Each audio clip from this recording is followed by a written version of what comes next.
Good morning po. Tayo po'y mag-aral ng salita ng Diyos. The Book of Colossians, chapter 1, verse 6.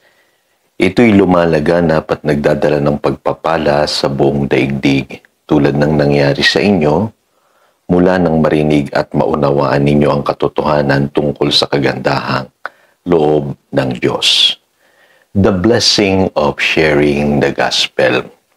Ako po'y naniniwala na kapag nag-share po tayo ng gospel, ay nagdadala tayo ng pagpapala sa buhay po ng ibang tao. Sa English Bible po ang sabi dyan, all over the world the gospel is bearing fruit.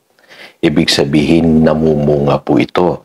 At sa Tagalog version naman ang sabi, nagdadala ng pagpapala sa buong daigdig. Kaya sabi po sa Romans chapter 10 verse 15, how beautiful are the feet of those who bring good news. Ibig sabihin po tayo pong nangangaral ng mabuting balita. Tayo po ay agents of blessings. Ano po? Tayo po yung nagdadala ng kapayapaan sa buhay ng tao. Ano po sabi sa Luke chapter 10 verse 5? Tayo po yung mga nagpapagaling, sabi po sa verse 9 ng Luke chapter 10, at nangangaral na malapit na ang paghahari ng Diyos.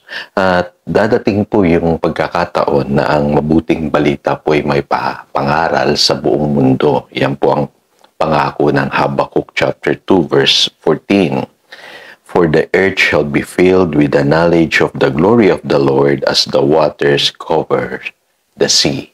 So maganda pong maging kabahagi po tayo dito po sa dakilang agenda ng ating Diyos. Ano po? Ngayon, sabi po sa Proverbs 11 verse 30, the fruit of the righteous is a tree of life, and he who wins soul is wise. So dapat po outcome lamang po ng buhay natin, ano po? O resulta lamang ng buhay ng isang matuwid ang yung pangangaral ng mabuting balita. Kaya dapat po kakitaan tayo ng resulta kung tayo po ay nasa Panginoon. Dapat po ay maging blessing tayo sa buong mundo sa pamamagitan po ng pangangaral ng mabuting balita. So talakayin ko lang po ng kaunti ngayon bakit minsan nahihirapan yung iba. No po? Ako po'y naniniwala meron tayong maling mindset. Isa po sa kadalasan na mindset na nakikita ko sa mga nag-share ng gospel. Akala nila ay sa pamamagitan ng pananakot ay mawiwin nila yun pong mga tao sa Panginoon. Ano po? Minsan masyado pong condemning yung ating pong message. Kaya yung mga tao sa halip na lumapit sa Diyos ay napapalayo pa sa Diyos. Yung iba naman, para bagang mas pinapakita nila na sila'y mas banal kaysa doon sa mga taong kanilang pinapangaralan. Kaya hindi makarelate po yung mga sinishare natin ng gospel. Today, bigyan ko lamang po kayo ng ilang mga tips na pwede nyong gawin o magiging mindset niyo every time you share the good news. Unang-una po, be sensitive. Isipin niyo yung kalagayan po ng tao. Minsan po preach tayo ng preach, pero meron palang problema yung tao. Baka nga yung tao nagugutom, o baka may problema sa pamilya, sa kalusugan, at iba't ibang klaseng problema yung pwedeng pinagdadaanan nila. Kaya mahalaga po sa mga ngaral ng mabuting balita, yung maging sensitive tayo. Isipin natin palagi kung paano tayo makakatulong sa buhay ng taong yon.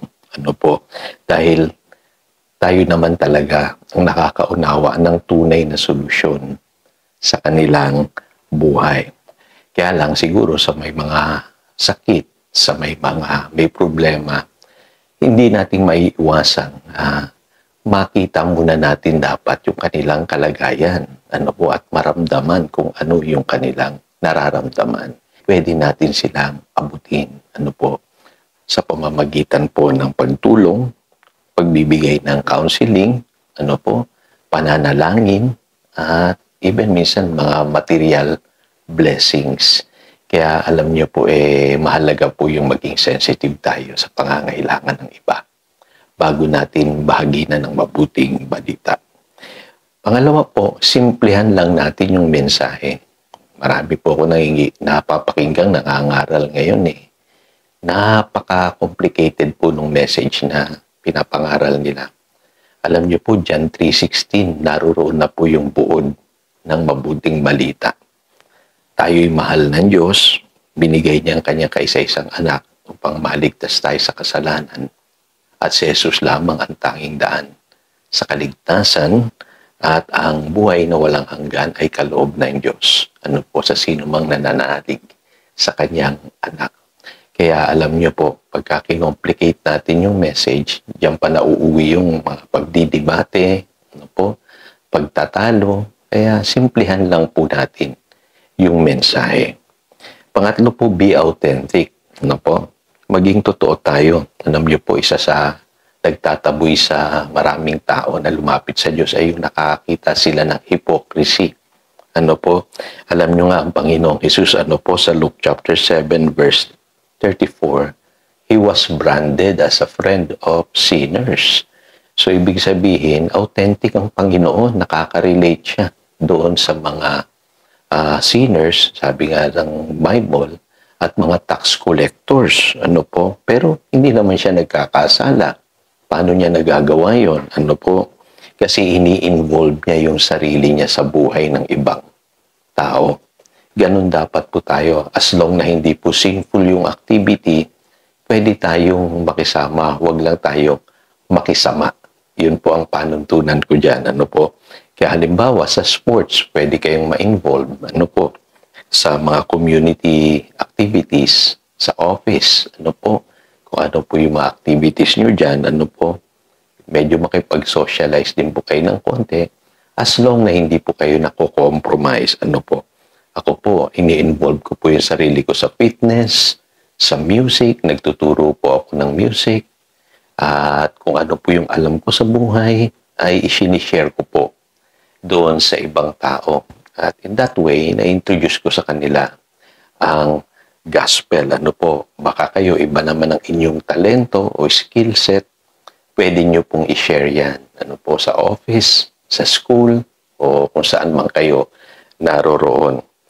Panghuli, be loving. Ano po, alam niyo po yung scare tactics, talagang hindi na po nagwo-work yan eh. Ano po, ang tao ngayon, talagang matigas na ang ulo, tatakutin mo pa. Di ba? Mas maganda siguro, subukan naman natin yung sinasabi ng Biblia na yung paraan ng pag-ibig. Kasi love never fails. Yung po sinasabi ng 1 Corinthians chapter 13, verse 8. So, ilan lamang po ito sa pwede nating maging mindset kapag tayo po ay nag-share ng gospel. Lagi niyong tatandaan, every time you share the gospel, nagiging blessing kayo sa buhay ng ibang tao. So again, ito si Pastor Jojo nagpapaalala upang daluyan tayo ng pagpapala. Manatili tayo sa kanyang salita. Good morning.